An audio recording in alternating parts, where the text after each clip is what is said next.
Iepazīsti Sēlijas cilvēkus, novada vietas, seko līdzi aktualitātēm un stāstiem informatīvajā raidījumā Sēlija sēj.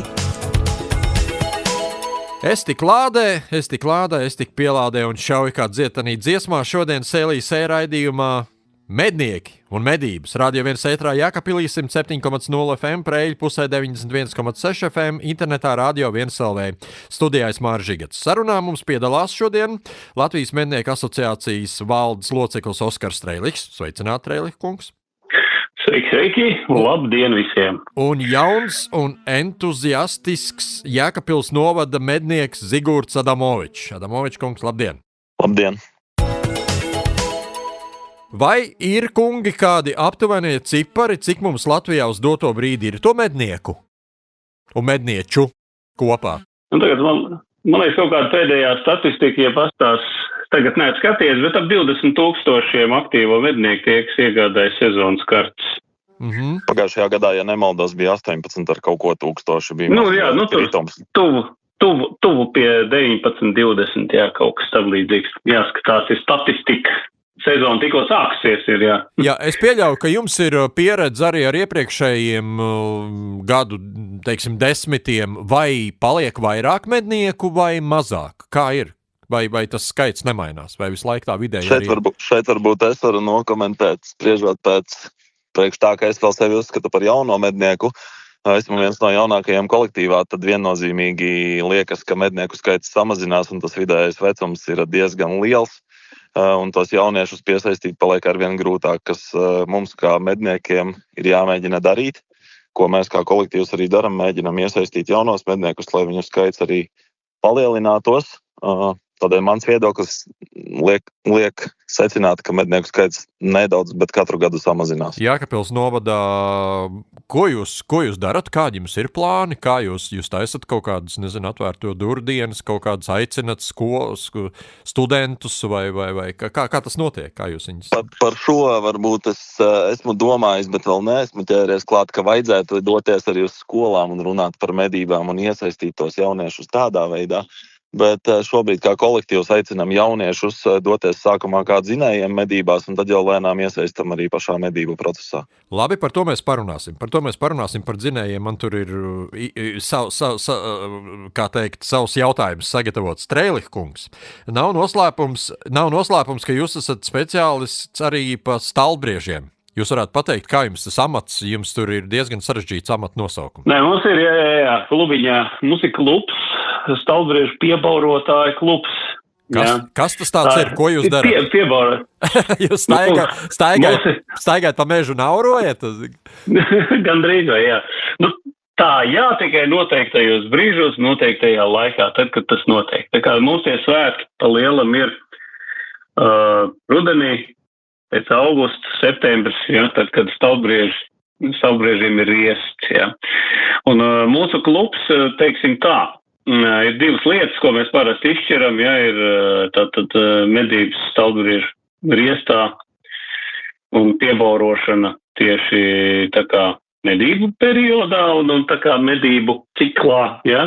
Un otra lieta ir sacensības. Mums ir arī sacensības, ir arī Eiropas čempionāts, ir Latvijas čempionāts tieši piebaurošanā, kur mēs atdarinam briežu balsi, jā, un dažādos šī dzīvnieku tajos riesta periodos, jā, teiksim tā, viņam tur atšķirās toņi, balsis un viss. Tās lietas, ko mēs mācāmies, tas ir tas, ko mēs darām uz skatuves, jā, un braucam arī uz Eiropu palielam. Tā lieta. Kā mums Latvijā ir ar stalbriežiem? Daudz mums viņu? Paliek vairāk, mazāk? Kā ir? Mums pieaugušā ģeometriskā progresijā droši vien, bet tas ir jāskatās, protams, lokāli. Jā. Ir, kur nav, ir, kur ļoti daudz. Kur viņi ir ļoti daudz? Kurš Latvijas novads ir bagāts ar stalbriežiem? Klasiski Kurzeme. Jā. Tā vienkārši izsakoties, jā, Kurzeme. Latgalē vismazāk ir pa lielam, bet tagad ir tā, ka to briežu, man liekas, ir tik daudz, ka viņi ir visur. Mums ir Zemgalē, teiksim, kolektīvs, tā kā vidus Latvijā, un tur, man liekas, nedos arī Jēkabpilī ir samelot, ka arī viņiem tā populācija ir pēdējos gados droši vien augusi krietni. Šeit var nokomentēt, ka pirms 10 gadiem, kad tikko sāku kaut kur medīt un rādīties mežā, tad mums stalbriežu nebija vispār. Ja kāds ieraudzīja kādu pēdu, tad tas bija kaut kāds baigais retums. Tagad jau mēs medījam regulāri 11 un vairāk jau. Un pēdējos gados tā izaugsme ļoti jūtama. Tas vairs nav, tiešām brauksi vienmēr redzēsi gan uz tīruma, gan kaut kur tos stalbriežus. Par stalbriežiem mēs vēl iespējams parunāsim. Stirnas un lapsas skraida pa ceļiem kā kaķi. Autovadītājiem un motobraucējiem bojā nervus. Kur viņi tur tā savairojušies? Vai tikai tā šķiet, ka viņi ir savairojušies? Jā, lūdzu, kolēģi, jā. Šeit varbūt atkal var nokomentēt, ka mans personīgais viedoklis, ka pēdējos gados stirnu skaits samazinās. Pēc novērojumiem, jo tik līdz aizliedza medīt lūšus. Lūšus, jā, tiešām. Viņu ir palicis ļoti daudz, teikšu. Tas vairs nav nekāds retums. Mūsu platībās kādreiz varbūt bija 1, 2, tagad jau noteikti ir 11, gan pēc pēdām, gan pēc redzētā, gan pēc novērojumiem. Un stirnu skaits samazinās, es teiktu, ka pat katastrofāli. Mūsu platībā ļoti izteikti. Kā ir ar lapsām? Jā. Ar lapsām kā? Laps ir daudz un vienmēr bijušas daudz, un visās malās viņas ir. Jā, tur jau neko, tur nevar tā kā nostīt padarīt, jā. Ja mēs paskatāmies, tad ļoti daudz laps arī sāk pilsēt teritorijās parādīties, kurās medīt neko nedrīkst, jā, viņas ļoti labi dzīvo, jā, tur kaut kāds piejūras, kas mums tur Rīgā, tur kaut kur gar rajoniņu un vēl kaut kur. Visur jau kaķi sāk palikt mazāk, bet lapas sāk palikt vairāk. Viņi ir vienkārši dzīvnieks, viņi taču barojās vai ne, un vairojās. Tā ir tāda dabas lieta. Skaidrs. Un ko darīt ar tām? Jā, mežā, jā, mežā cik ir, tik ir, apmedījam, cik varam, un viss, jā. Pa stirnām, jā, tā kolēģis jau izteicās, tā ir tāda kopēja jau tendence. Kā kļūt par mednieku? Kas man ir vajadzīgs no kāda vecuma, kādas darbības man ir jāveic, lai es iestātos, teiksim, būtu viens Pirmkārt jau ir vēlme kļūt par mednieku, saprast procesu un gribēt aiziet uz mežu, pamedīt un būt kopā ar vīriem, tā teikt, kopā ar dabu, kopā ar dzīvniekiem. Ja? Šis te ir sākuma posms. Pēc tam jāizvēlās ir mednieku skola, tā pavisam vienkārši. Un skolā tad gūt visas mācības, nolikt eksāmenus, tad iegūt mednieku apliecību. Pēc tam nākamais posms, protams, ir jāmeklē savus kolektīvus, bet tur atkal ir dažādi veidi, kā tas viss notiek. Viss ir atkarīgs no tā, kurā vietā jūs esat, vai jūs esat pilsētnieks, mednieks, vai jūs esat jau attiecīgi Jēkabpilī savādāk, tur katrā ģimenē pa medniekam praktiski ir, jā. Tā kā, to vietiņu savēju arī jāmeklē. Vai tas apmācību process ir ilgs? Cik man jārēķinās laiciņš? Cik tas aizņem apmēram? Kaut kādu vairāk mēnešu tur ir noteikti tādā intensīvā kursā, Jo ir jāieguldās jau, tas apmācību process jau sāksies tad, kad jūs kļūst par mednieku un būs mežā arī jau, ja. Šeit mēs apgūstam likumisko bāzi, noteikumus, likumu, visu, kas nepieciešams medniekam, tad attiecīgi prasmi rīkoties ar ieroci, ja, būs arī kaut kādi šaušanas treniņi, eksāmens, šis viss, ja, bet tās lielās mācības nebeidzas nekad, es gribētu pateikt, lai arī kāds man būtu stāsts, es joprojām kaut ko uzzinu jaunu, jā. Vai var pieteikties, piedalīties medībās, jūs minējāt dzinēji, šie cilvēki, vai tie arī ir nolikuši medību kursus izgājuši, vai tas var būt arī parasts cilvēks bez nekā, vienkārši es gribu pastīties, kā tas notiek, gribu piedalīties, gribu pavērot, kā notiek, un es piesakos, un jūs man ļaujat, kā teikt, iet un taisīt troksni un dzīt zvērus uz medniekiem, ja? Tā tas laikam pareizi notiek. Māri, tieši šādi, kā tu saki. Praktiski nav ko pielikt. Nav ko pielikt, nav ko atņemt. Respektīvi, ja tu vēlies, jā, un tevi, teiksim, uzaicina uz kādu no kolektīviem uz dzinēju medībām, tu ej un darbojies.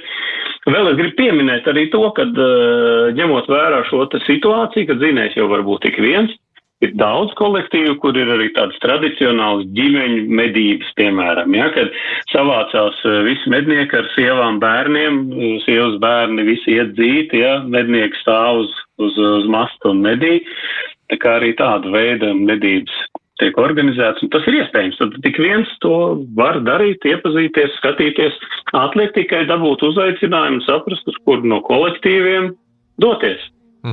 Jūs minējāt, ka lūšas nedrīkst medīt, bet mums ir arī viena cita bēda. Te pēdējā laikā ar vienu presi ar vairāk un vairāk rakstu lāči un vilki. Ko mums darīt ar šiem te?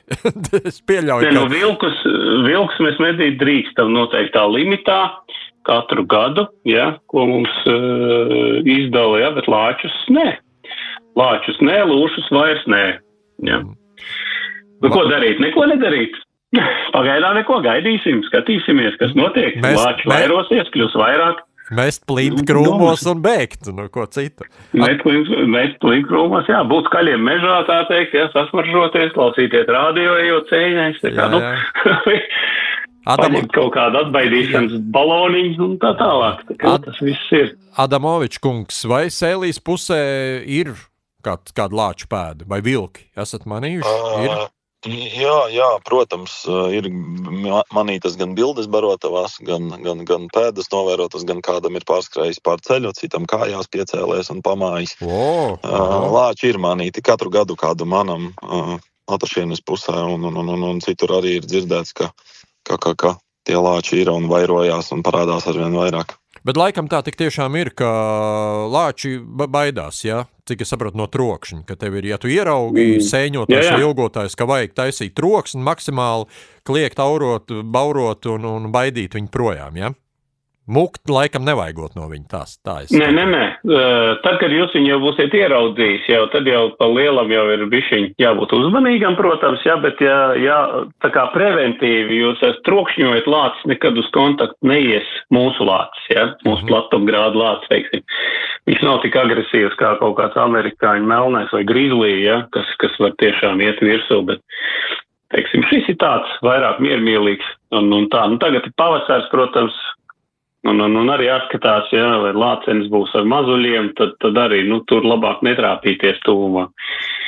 Bet, jebkurā gadījumā, tie lāči paliek vairāk, tā ir, es neteiktu, ka problēma, tā ir vienkārši normāla parādība.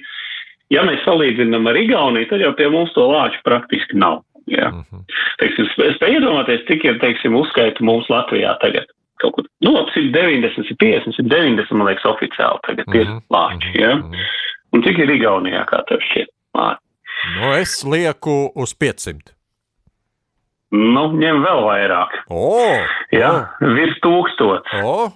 Igauni vismaz kaut kur mums ir priekšā ar saviem lāčiem. Kas ir lietuviešiem? Ir kaut kas dzirdams pa viņiem? Ir dzirdams, visur dzirdams ir. Tā kā lāči daudz.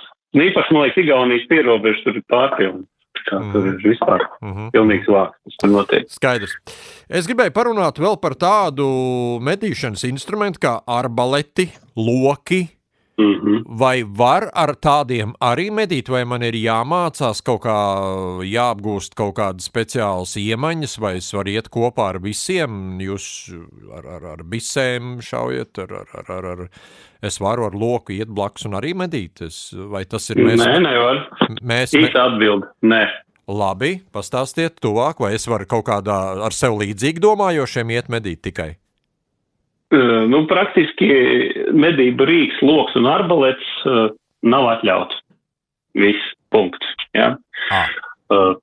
tieši tik vienkārši, Tā kā tā, jo likums aizliedz mums medīt ar šiem rīkiem, pagaidām vēl. Kaut gan, medības ar loku ir viens no tādām interesantākajām, Arbalets droši vien, ka mūsu platumgrādos noteikti nebūs. Viņš ir pielīdzināms jau arī tādam, nopietnākam ierotim, redz, tad to ar loku ir nedaudz savādāk.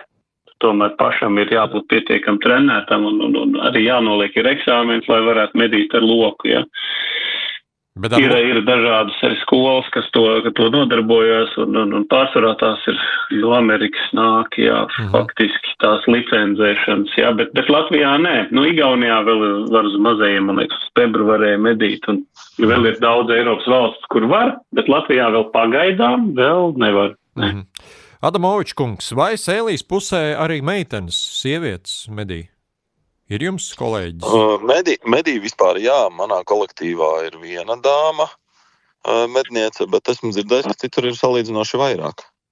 Dāmas iesaistās medību procesos, varbūt biežāk kā dzinējas, tas pat ir diezgan regulāri, tādas mums ir vairākas, bet kā mednieces arī, jā, protams, ir un aktīvi iesaistās. Kas šobrīd ir tas jūsu, teiksim, ko jūs drīkstat šobrīd medīt? Jūs pavasarī var medīt taču, vai ne? Šobrīd atļauts medīt lapsas un jenatsuņi, kas ir medījami visu gadu, kā arī meža cūkas, un vēl līdz parītdienai sanāk 30. drīkst medīt bebrus melorācijas grāvjos. Jā, kas ir vasarā? Vasarā, ko jūs drīkstat medīt? Vasarā ar 1. jūniju sākas stirnāžu sezona, kas ir tādi mazie svētki arī varbūt mednieku aprindās. Un tad jau tuvojoties rudenim, atklājas lēnām visi pārējie medījamie dzīvnieki. Ziemā? Ko jūs ziemā drīkstat? Tas periods, teiksim, dzinējmedību periods ir tas no 1. oktobra līdz, kurš tur sanāk, var teikt, janvāra beigām ir tas periods, kad pa lielam var medīt gandrīz visu. Gandrīz. Gandrīz visu, jā, bet praktiski, jā, tas aktīvais laiks. Tas ir tāds aktīvais periods tieši. Par jaunām tehnoloģijām es gribēju parunāt. Nakts redzamības tēmekļi, kādi tur superieroči, vai netiek zaudēt jūsuprāt tā medību burvība? Es, protams, nesaku, ka vajag iet uz medībām ar bisi, ko lādē par galu iekšā, vai ne, ar kaberi pulveri, un pa to ne. Kā jums šķiet? Man ir tāds arī personīgais viedoklis vairāk par šo, ja, man šo jautājumu bieži vien uzdod, un bieži vien jau to uzdod jautājumu šo cilvēku, kur nav mednieki. Tā nav tēmā iekšā. Es neesmu mednieks, piedodiet, jā. Nē, visi kārtībā. Redzi, man arī prasa, ko te jūs tā neņemat šķēpu un nemetaties virsū vai vēl kaut ko tam līdzīgi, ja tur ar nāzēju medī. Nevajag aiziet galējībās. Ja kur šie rīki dod, es neteikšu, ka dod baigi lielās priekšrocības, bet ir nedaudz ērtāk varbūt tās izmantot, un tas ir vēl viens tikai rīks, ar kuru arī ir jāmāk apieties, ja tu gribi izšaut, jo īpaši šaujamieroču, tā kā industrijā, tie ieroči jau pa lielam visi ir vienādi, ja? Viņi kā šauja pirms 10 gadiem, tā šauja arī tagad, ja? Aiz ko mēs liekam, kādu optiku vai naktredzamības tēmekli vai kaut ko, un tas ļauj mums vienkārši monitorēt šos te dzīvniekus arvien vairāk un vairāk. Tas tāds baigi lielās priekšrocības, es neteikšu, ka dod. Varbūt tās, tādā brīdī, kad mums ir Āfrikas cūku mērs, ja, un meža cūkas tomēr jāizmedībī. Ja, tad kad to darīt?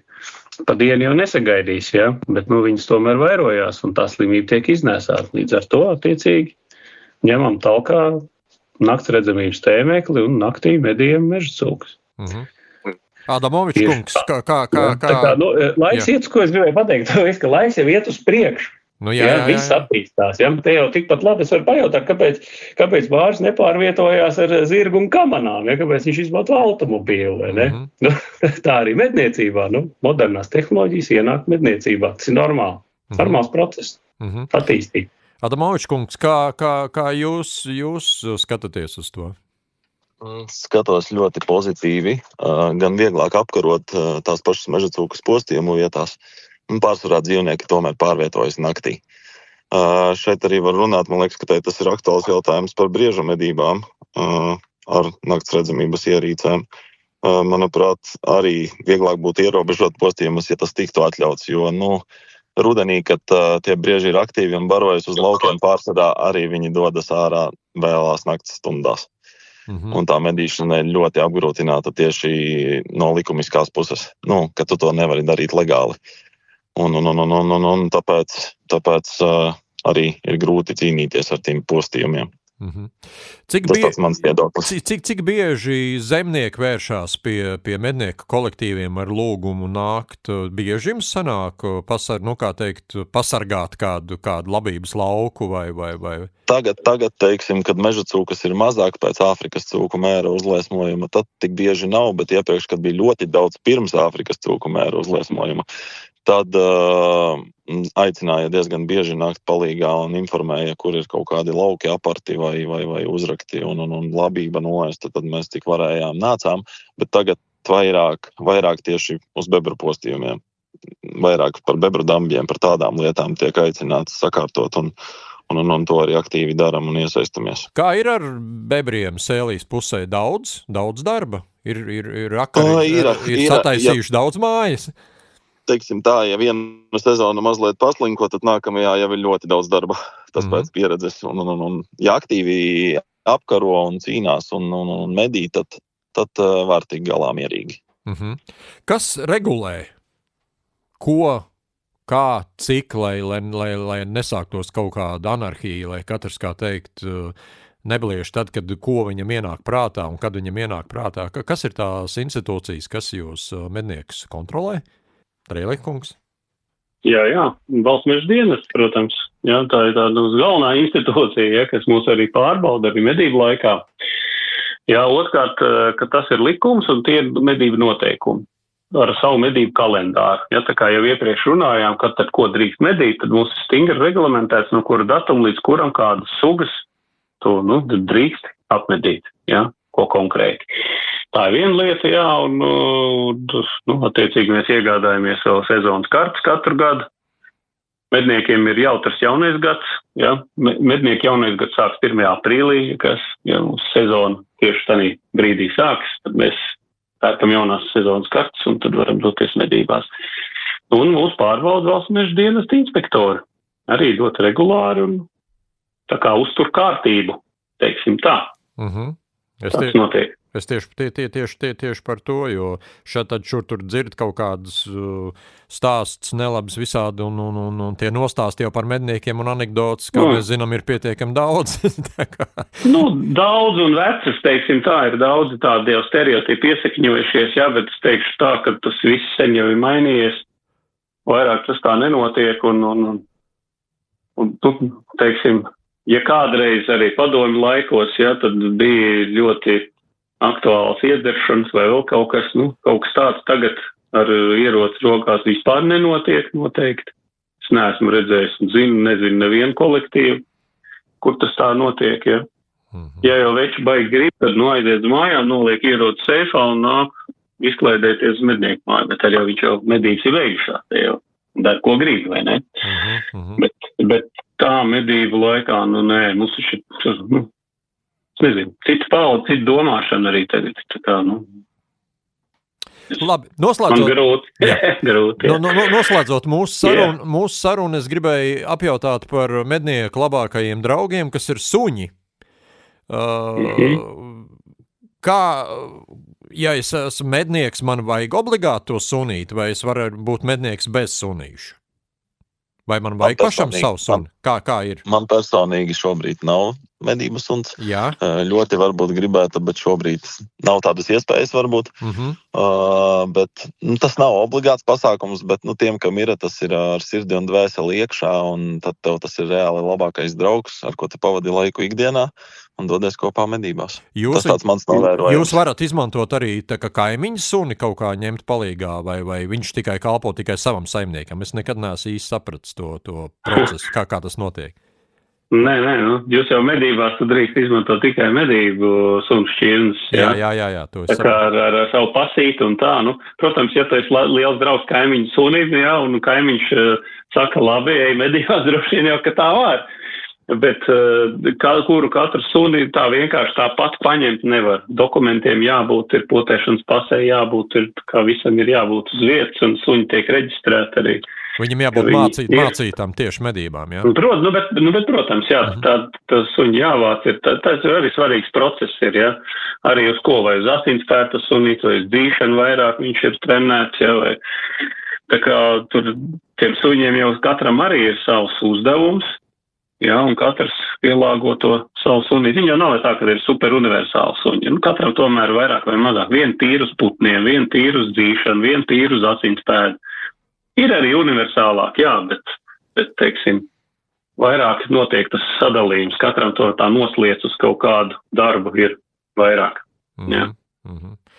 Tā kā, ja nav sunīts, tad vēl nenozīmē, ka jūs nevarat būt mednieki. Nē. Protams, man arī suns nav, bet ir mednieki, kas uzskata, ka kārtīgs mednieks nav mednieks, ja viņam nav suņi. Jā.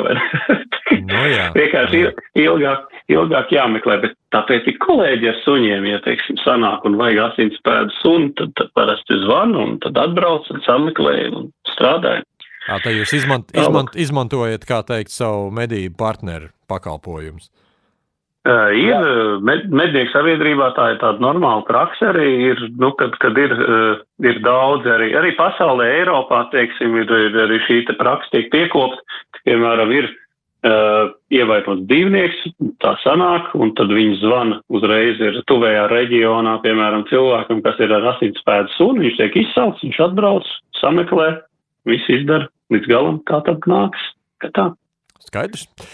Kaut nedaudz mēs esam guvuši ieskatu mednieku dzīvē un esam noskaidrojuši, ka Oskars Strēliks ir speciālists staldbriežu vēlreiz baurošanas. Piebaurošanā, jā. Piebaurošanā, jā. Un visi cilvēki, kas interesējās par šo nodarbi, ir aicināti pieteikties, meklējiet internetā Oskaru Strēliku, Latvijas mednieku asociācijas valdes locekli.